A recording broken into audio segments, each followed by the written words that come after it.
Bueno, buenas tardes a todos y a todas. Voy a presentar mi, lo que es un avance de mi investigación doctoral que me encuentro realizando con una beca de la Comisión de Investigaciones Científicas de la provincia de Buenos Aires, bajo la dirección de la doctora Karina Forcinito, economista de la casa. Y me voy a centrar en este caso en el Plan Nacional de Desarrollo, que es un programa digamos, de planificación, de desarrollo estructural, elaborado desde la Secretaría de Planificación entre el año 1985 y 1989. Si bien voy a realizar comentarios generales sobre el periodo, digamos, a eso se aboca la presentación. Es un avance preliminar, una aproximación del estudio de este programa y su importancia, la importancia de su conocimiento, ¿no es cierto?, para el campo de la historia económica reciente. Pido un minutito, muy bien.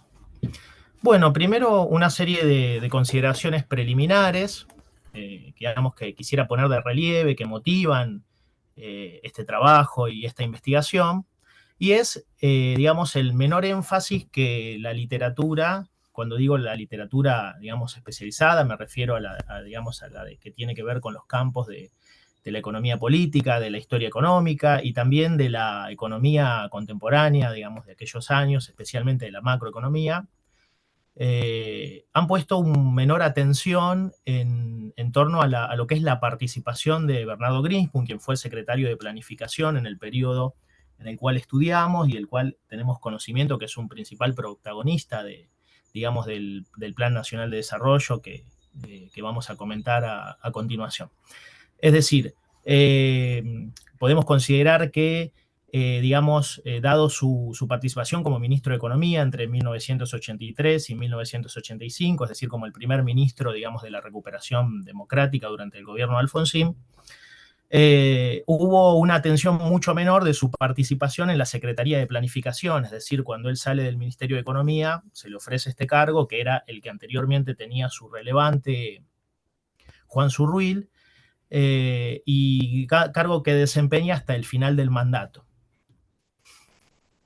Otro punto a destacar, digamos, es en este sentido que el fracaso de su primer gestión económica, puntualmente, digamos, el fracaso en el control de los altos índices de inflación, también, según consideramos, generaron un cierto desprestigio, digamos, no solamente en la figura de Greenspun y en su gestión económica, sino también, digamos, en la fracción del radicalismo que él representaba, más asociada, si se quiere, al desarrollismo de los años 60 en el caso digamos, al interior de la Unión Cívica Radical y los sectores que la apoyaron, al menos en un principio, durante el gobierno de Alfonsín.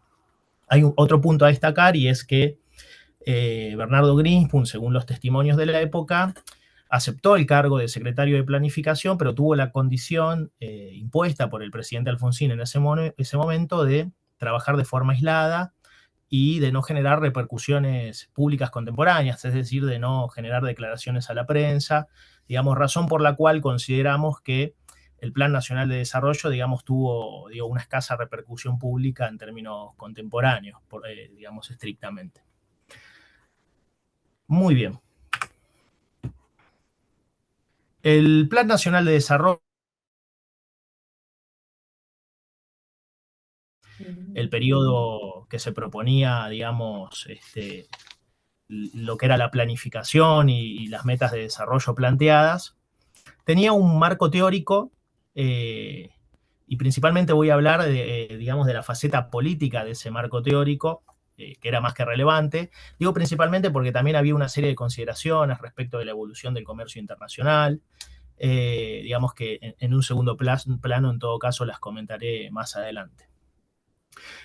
Su marco teórico rescató, digamos, se puede inscribir más que rescató en la iniciativa del Consejo Nacional de Desarrollo, del CONADE, especialmente también del Consejo Federal de Inversiones, especialmente en lo que tiene que ver a la actuación de estas instituciones durante el gobierno de Ilía. Digo, Esto para considerar que tanto Bernardo Greenspun como otros funcionarios relevantes de la época, como Roque Carranza, lo que se decía, digamos, la vieja guardia radical ligada, digamos, a la actuación durante el gobierno de Ilía en los 60, están retomando en alguna medida algunas directrices, digamos, de lo actuado en el CONADE en esa época. Y digo puntualmente funcionarios también como, además de Roque Carranza, como Ricardo Campero y Evangelino Gómez, que hasta donde tenemos conocimiento, todavía no quiero mencionar esto estrictamente porque no lo tengo en claro, pero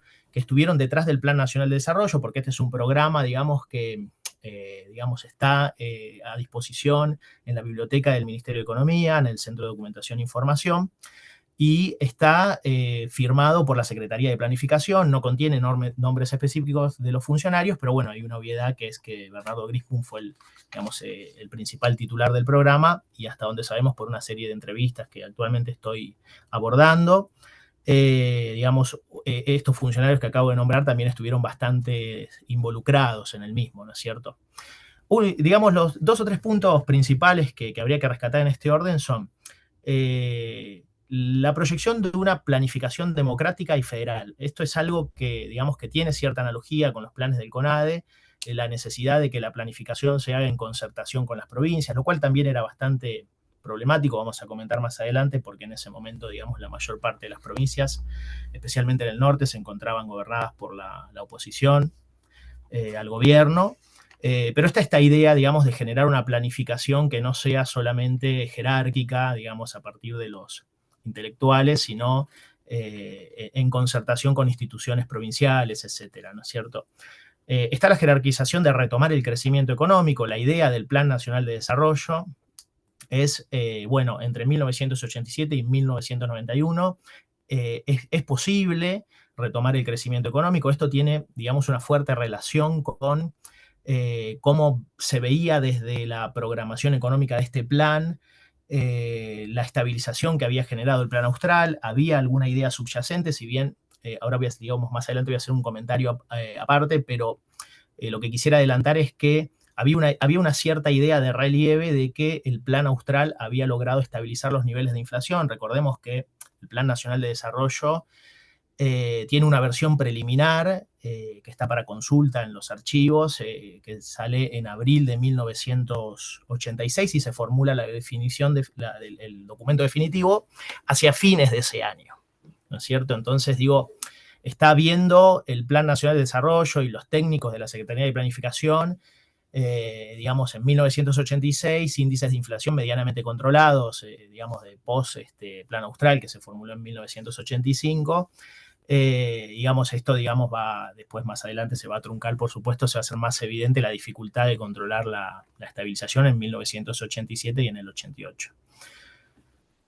También es relevante la mantención, lo que es la prioridad de mantener el equilibrio externo. Esto es algo muy relevante en estos años por, digamos, la jerarquía que tiene el peso de la deuda externa digamos, en el gobierno de Alfonsín. Entonces, constantemente va a aparecer, digamos, esta cuestión que también se relacionaba con el CONADE, pero por supuesto que en un contexto mucho más, si se quiere, mucho más agudo, más dificultoso, que era, digamos, cómo conciliar las proyecciones de crecimiento con la restricción externa, ¿no es cierto? Y por último, hay una cuestión también, digamos, que se puede relacionar a los planes del CONADE, digamos, de los años 60, y es las preferencias por las inversiones de capital nacional frente a la inversión extranjera. Digo, en este caso, el Plan Nacional de Desarrollo tiene, digamos, un muy escaso espacio dedicado a la actuación de la inversión extranjera. Hay alguna idea de la posibilidad de repatriar capitales, digo, de activos externos que, digamos, mantiene el sector privado en estos años. Digamos que era un fenómeno medianamente nuevo en cuanto a su relevancia. Y esto es algo también que se puede, digamos, plantear una analogía con los planes del CONADE. Aquí una cita relevante, a mí me parece que es una cita que voy a leer muy rápido, que es muy, digamos, representativa de la intención de este programa. El estancamiento económico y las implicancias de la crisis imponen un replanteo del papel del Estado como ente promotor del desarrollo, es decir, está la idea de que no se va a terminar con el Estado, sino que el Estado tiene que tener un nuevo papel en este marco de crisis y de relativa estabilización, según se consideraba desde el plan. Así como en el pasado se justificó la intervención estatal en actividades productivas y la extensión de su estructura administrativa, su evolución carente de ajustes oportunos, dio lugar a la conformación de un sector estatal hipertrofiado. Digo, acá aparece la idea de un sector estatal desbordado, que no puede atender, digamos, las necesidades de los sectores productivos y necesariamente sociales también, ¿no es cierto? Crecientemente incapaz, por eso se dice, de atender los requerimientos de su propio funcionamiento. Ante tal situación, resulta clara la conveniencia de encarar sin demora la modificación de las tendencias centralistas, el sobredimensionamiento, la ineficiencia y la carga de responsabilidades ajenas que, por su extensión y magnitud, traban el funcionamiento del Estado y su esencial acción orientadora. Hay una iniciativa clara, digamos, en el Plan Nacional de Desarrollo por reformular las principales directrices del Estado. Ahora, a continuación, vamos a tratar de ver, digamos, en qué sentido esto, ¿no es cierto? Ahí quisiera pasar rápido con esta parte, digamos, que tiene que ver con el marco político de referencia que les comentaba del programa, y es, todo el Plan Nacional de Desarrollo se inscribe en una serie de medidas relevantes de aquellos años en el gobierno de Alfonsín. En el Pacto Democrático, que digamos, es un documento interpartidario que se firma en junio de 1984, el cual algunas fuerzas políticas, en ese momento el referente Álvaro Alzogaray y algunos partidos de izquierda no firmaron, pero principalmente la UCR y el PJ sí, digamos, para sentar una serie de acuerdos básicos entre los cuales se encontraba digamos, la importancia y la necesaria negociación de la deuda externa, pero que eran vistas como parte de, digamos, de un consenso democrático, un consenso político democrático de la época, digamos. Acá también se puede mencionar el Consejo para la Consolidación de la Democracia, que era un órgano colegiado a cargo del jurista Carlos Nino, que se abocó a la principal tarea de una necesaria reforma constitucional, el proyecto finalmente fallido del traslado de la capital federal al sur, el pacto de integración con Brasil, muy importante, digamos que sentó los precedentes de lo que más adelante va a ser el Mercosur en estos años, las investigaciones en torno a los crímenes cometidos por la dictadura anterior de lesa humanidad que realizó la CONADEP, el curso de administradores gubernamentales, que fue una iniciativa para formar una burocracia especializada, abocada con un espíritu democrático que en aquel entonces estuvo a cargo del intelectual Oscar Oslak, entre otros relevantes. Las iniciativas de privatizaciones parciales, entre otras, digo, una serie de medidas para pasar rápido con este asunto en las cuales el Plan Nacional de Desarrollo dice implícitamente, bueno, yo estoy enmarcada, esta iniciativa está enmarcada en la acción general del gobierno, digamos, y son iniciativas que muchas surgen después de la estabilización del Plan Austral, otras son anteriores, como la de la CONADEP.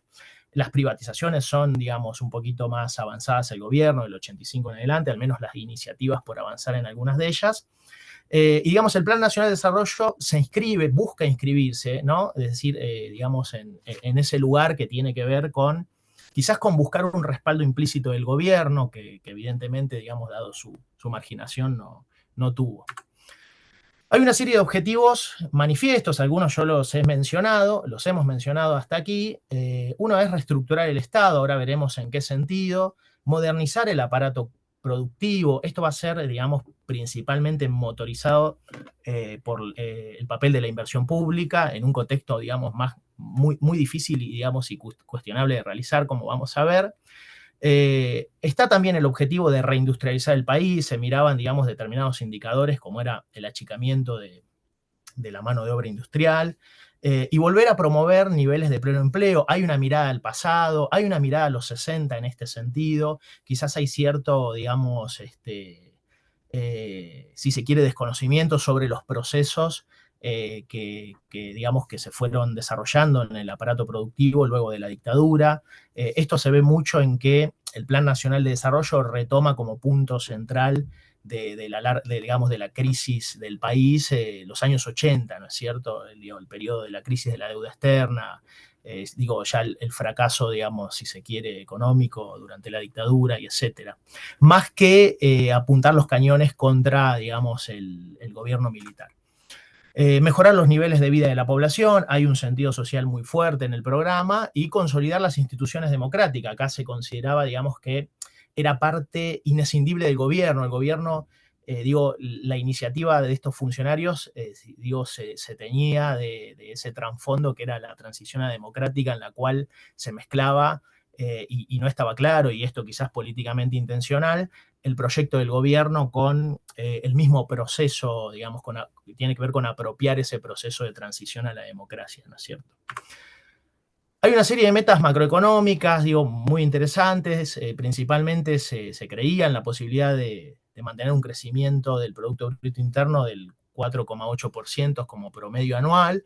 Y esto estaba condicionado por el sector externo principalmente, en donde había una serie de indicadores relevantes y condicionantes que tenían sus problemas en términos de proyección y que ahora vamos a comentar. Por ejemplo, una de ellas era mantener la balanza comercial superavitaria en el orden más o menos de los 3.500 millones de dólares. Esto implicaba un desafío que era la proyección de mantener un nivel, digamos, relativamente bajo de importaciones. Ahora lo vamos a ver más adelante, una serie de gráficos. Había una proyección digamos, del papel de la inversión extranjera que en un primer momento no tiene importancia, pero avanzado el plan. Este es un documento muy, muy vasto que digamos, tiene aproximadamente unas 500 páginas, y aparece el papel de la inversión extranjera, pero relegada solo al sector externo, y no aparece en el plan, digamos, explicitada en qué sectores puntuales de la economía. Solo aparecen las cifras. Esto es algo relevante porque, digamos, por un lado, digamos, se le resta importancia, pero en los números vemos que se planteaba incluso llegar a los años 90 con niveles de 1.000 millones anuales de inversión extranjera, ¿no es cierto? Hay una cuestión, hay una proyección de la posibilidad de mantener las reservas internacionales e incrementarlas sensiblemente, particularmente a los niveles de 6.000 millones de dólares para los años 90, y como decimos abajo, estos supuestos se mantenían sobre la base de determinados condicionantes que eran no incrementar los servicios de la deuda externa, renegociar una sensible reducción de los intereses anuales. Hay una proyección en donde, digamos, los intereses se van reduciendo, que se encontraban en el orden de entre los 3.000 y 4.000 millones de dólares. Concretar acuerdos con el Banco Mundial para financiar determinados proyectos, los cuales no están en los papeles, digamos, explicitados, pero aparecen en algunos proyectos que comentaremos a continuación. Y la cuestión de incentivar verdaderamente esas inversiones extranjeras, pero también de residentes nacionales con activos en el extranjero.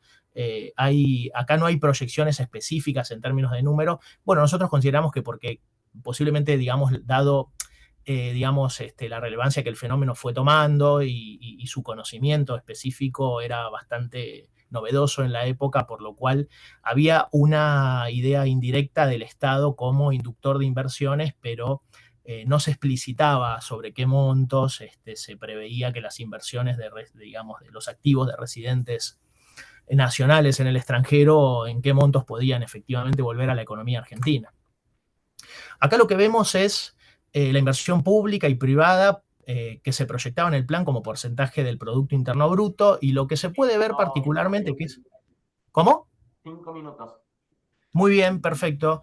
Lo que se puede ver particularmente es cómo en los primeros años hay, digamos, la importancia de la inversión pública para traccionar a la inversión privada y su retiro posterior. Digo, acá se pone la necesidad en números de aumentar la participación de la inversión pública en el producto. Puntualmente se proyectaba en el periodo subirla a 10% total del PBI, y se encontraba en niveles, si en este momento no me equivoco, debajo del 5% seguro. Acá tenemos dos gráficos. Acá vemos el equilibrio comercial en el gráfico 1 que se proyectaba. Había, digamos, todo esto estaba condicionado a la armonía en la balanza comercial, y en el gráfico 2 se puede ver una tendencia clara, digamos, proyectada sobre el sector agropecuario, pero particularmente quisiera decir, porque está vinculado con dos o tres cosas que vamos a ver a continuación, había una proyección de crecimiento muy relevante en el caso de las exportaciones industriales, que están aquí en el medio. En tanto se duplicaban, y en tanto está relacionado con cómo se preveía que evolucionase el sector también, incluso en el sector interno de la economía, ¿no? En este caso tenemos los componentes principales que estimaba el programa en el balance de pagos, y quisiera que pongamos la atención, quisiera subrayar en lo que comentaba, las necesidades de financiamiento, que es, digamos, la última columna, se puede ver cómo se proyectaba que se redujeran en el tiempo, partiendo en 1985 de 2.000 millones digamos, de dólares a menos de 500 millones de dólares en el año 91. Aquí lo que podemos ver son cifras, digamos, de la composición sectorial del PBI. Hay dos fotos, cómo estaba en 1985 según el plan y cómo iba a evolucionar en 1991. Digo, para pasar rápido, destacar específicamente el principal sector que crecía en términos relativos era la industria, que crecía un 2%. El agro decrecía, esto tenía que ver también con proyecciones negativas de los precios internacionales que se encontraban en ese momento bastante por debajo de los niveles de los 70. Y el sector construcciones, también quisiera mencionar que era bastante relevante, crecía poco menos de un punto porcentual. Y por el contrario, el sector financiero, esto tenía que ver también con las discusiones de la dimensión que había tomado el sector financiero, especialmente durante la dictadura, decrecía, digamos, menos 0,75%, lo cual era bastante relevante y da cuenta de los sectores que, digamos, que se priorizaban acá, y hay una mirada, digamos, más mercado-internista, si se quiere. Y también si se mira la variación porcentual de crecimiento anual, ya no en términos relativos, se puede ver que los sectores que más crecían eran las construcciones, electricidad, gas y agua, minas y canteras y comercio e industria por encima del promedio general de crecimiento del producto, lo cual también, digamos, da cuenta de una prioridad a la recuperación del mercado interno y especialmente de la capacidad instalada, ¿no? Hay tres sectores que se priorizaron en la inversión, y especialmente de la inversión pública. Digo, esto estaba atado al control del sector externo, lo cual sabemos va a ser muy dificultoso, y fue muy dificultoso, y seguramente, digamos, condenó este programa al olvido. Y tienen que ver con generar una reestructuración del sector privado, una descentralización del sector público, y dar prioridad puntualmente a los sectores energético, transportes y comunicaciones, que fueron los favorecidos. Y tenemos unas cifras que comento brevemente y con esto termino. Dentro de los sectores económicos, esto está, digamos, en millones de australes corrientes, como lo proyecta el plan, pero digo, lo que se puede ver es que dentro de los sectores económicos priorizados en la inversión pública, el caso de la energía, el caso del transporte y las comunicaciones eran los principales. Muy por debajo estaban los sectores sociales, pero había una relevancia, en tanto eran los principales jerarquizados como motor de, digamos, de la inversión pública y en todo caso de inducción de la privada, según se consideraba y se pensaba que sucedería. En el caso de la educación, la salud y los servicios sanitarios, y esto tenía que ver con el diagnóstico de la grave crisis social que se realizaba. Voy a pasar esta filmina, que es un comentario, básicamente, la dejo 2 segundos para que puedan verla, a los proyectos puntuales que digamos, se jerarquizaban realizar en los sectores energético, transporte y de comunicaciones. Hay unos montos estimados, digamos, que yo convertí a un tipo de cambio promedio de 1986 en dólares para tener idea de su dimensión y de los montos involucrados, porque en el programa están en miles de australes corrientes. Pero básicamente se trata de, la consigna en los tres sectores es mejorar la infraestructura existente. Yo creo que esa es la consigna general y a donde van la mayor parte de las inversiones públicas. Una serie de conclusiones, y con esto cierro, si bien no las voy a leer todas, pero quisiera decirlas. Digo, una primera aproximación al estudio de este programa, a mí, digamos, me permite, digamos, concluir preliminarmente que había un diagnóstico bastante acabado, que se condice con investigaciones posteriores, específicamente sobre la gravedad de la crisis social, ¿no es cierto? Digo, la cuestión de la desindustrialización, del desempleo, del aumento de la pobreza, como indicadores relevantes que empiezan a aparecer en la economía argentina. Digo, yo pienso que ahí había un diagnóstico que en alguna medida, digamos, permite romper con esta idea, digamos, de que por lo menos un sector de la Unión Cívica Radical no lo conocía.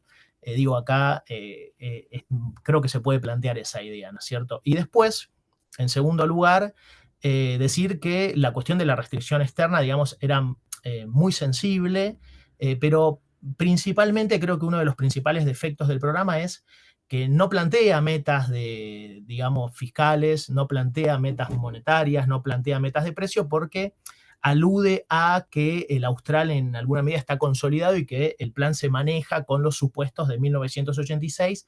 Y esto es un gran problema, en tanto, digamos, la cuestión de la estabilización fue una inestabilidad permanente. Esto es una debilidad del programa y que en alguna medida, digamos, termina en un desbarajuste de la programación realizada.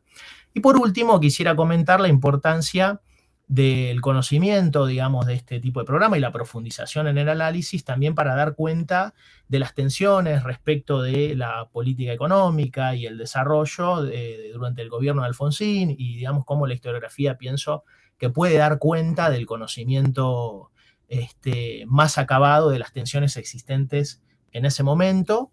Y particularmente de aportar luz sobre, digamos, una fracción de la Unión Cívica Radical, la que, si se quiere, lideraba Greenspun, y tratar de entenderla en mayor medida, digamos, y que ha sido, en tanto ha sido, digamos, acaparada por la importancia que tuvo con justa medida, digamos, la etapa que marcó el Plan Austral en esos años. Hasta aquí mi presentación. Espero que les haya gustado y les agradezco enormemente. Voy a dejar de compartir pantalla a partir de este momento. Bueno, muchas gracias, sobre todo por el respeto del tiempo. No sé si alguien tiene una pregunta, yo voy a empezar con... Creo que estás compartiendo pantalla todavía, Ignacio. Muy bien. Una pregunta. Cuando veo alguno de los objetivos, y sobre todo respecto a la última línea de tus conclusiones, como los del Plan Austral dejaron de lado todo esto, se ve algunas cosas que después quizás de forma directa se hicieron o se plantearon en los 90. Uno es la modernización productiva, que quizás en Greenspun era más dirigida y en los 90 fue el que sobrevive, se modernizó. Luego el tema de la integración económica y las privatizaciones. No sé si fue explícito o simplemente Greenspun había hecho un buen diagnóstico de cuál era lo que Argentina tenía que hacer y bueno, después bajo otras circunstancias y quizás con otras herramientas lo hicieron en los 90. Perfecto, gracias Pedro. Mira, si terminé de comprender la pregunta, te comento. El tema, la cuestión de la propuesta de privatizaciones, al menos en este programa de desarrollo, está relegada únicamente a reivindicar las iniciativas que, digamos, en diferentes instancias se hicieron durante el gobierno de Alfonsín. En realidad, quizás acá hay, es decir, el plan en sí no programó ni delineó una estrategia de privatizaciones, lo cual, digamos, puede ser una habilidad porque hubiese sido, pienso yo, una astucia política hacerlo en ese momento. Además, en tanto, las privatizaciones, la discusión sobre privatizaciones en aquel entonces fueron en diferentes instancias del gobierno, digo, quizás fueron más, una iniciativa más clara, digamos, con la iniciativa de Terragno y de Sorruil, ya avanzado en 1987. Pero no, el Plan Nacional de Desarrollo, no, el Plan Nacional de Desarrollo lo que tiene es una iniciativa de inversión pública y yo creo que está la suposición de que el capital privado se va a integrar, por ejemplo, donde sí se lo menciona, es en el sector comunicaciones, digamos, pero a partir de la empresa Intel y en el plan Houston. Hay mucho de vamos por este lado, pero no lo programa en sí ni idea una estrategia puntual, sino que acá está atado a que también, digamos, el programa no estaba, según mi perspectiva, no estaba articulado institucionalmente con el Ministerio de Economía, digamos, ese es un problema, ¿no es cierto? Bueno, no sé si te contesté, gracias por la pregunta. No sé si hay alguna otra pregunta.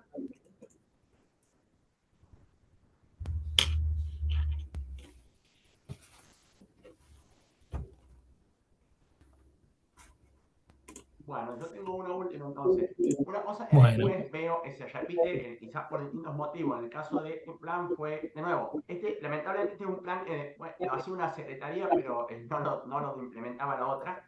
Pero lo que se ve, sobre todo el sector externo, algo que se repitió, pero por distintos motivos, con Caballo. Caballo había proyectado a la vez una balanza comercial en un superávit de balanza comercial creciente, me acuerdo que estaban esos libros que editaron de 50.000 millones de exportaciones, y no se dio, en el caso de Avalos fue un intercambio que termina haciendo colapsar la convertibilidad. En el caso de este plan se ve que también quizás eran demasiado optimistas en la capacidad de Argentina para generar ese superávit. No lo ha logrado hacer ni siquiera durante los 2000, excepto algunos años, ¿cómo se llama?, individuales. Con lo cual, creo que todos terminan siendo demasiado optimistas en esa variable, que termina restringiendo la capacidad de pago de deuda y otras cuestiones de entrada y salida de capital. Sí, totalmente. Yo estoy de acuerdo con vos con la observación. Por lo menos yo cuando veo las proyecciones, especialmente digamos, de los diferentes sectores exportadores, bueno, el sector agropecuario venía teniendo una evolución, y digo, en el año 19, en la cosecha del 85 hubo una serie de factores climáticos que hicieron retroceder, pero había muy buenas perspectivas del sector agropecuario, entonces, digo, no me llama tanto la atención la duplicación de exportaciones agropecuarias en esos años, sino me llama más la atención la de exportaciones de manufacturas. Y en tanto el programa supone que esto se va a dar principalmente por promociones, digamos, políticas de promoción industrial, que nuevamente volvemos a lo mismo del caso anterior, que no, primero que no delinea el programa y segundo que las relega a una estrategia de la Secretaría de Industria del gobierno, con lo cual seguramente no estaban controlados porque todos los funcionarios de Greenspoon, digamos, de la Secretaría de Industria se habían ido en el 85. Entonces acá no estaba claro realmente cómo se iba a producir ese salto en ese sector puntual. Quizás en el caso de los combustibles, que se había visto en uno de los gráficos, digamos, hay una proyección menos optimista de las exportaciones, pero estaba la cuestión de lo que planteaba el plan Houston, que finalmente no pudo desarrollarse en la magnitud que se la pensaba, pero estaba esa la justificación. Bueno, hay un programa, está el plan Houston, pero en el caso de las exportaciones industriales no se ve una estrategia clara. Creo que es un poco planificar sobre la marcha y sobre el estado, digamos, de desarticulación que estaba. Digo, Greenspoon, no era un tema menor la deslegitimación que él tuvo dentro de la UCR luego de su gestión, y creo Bueno, que eso hay que ponerlo de relieve. Bueno, listo, muchas entonces. gracias. No, gracias a vos.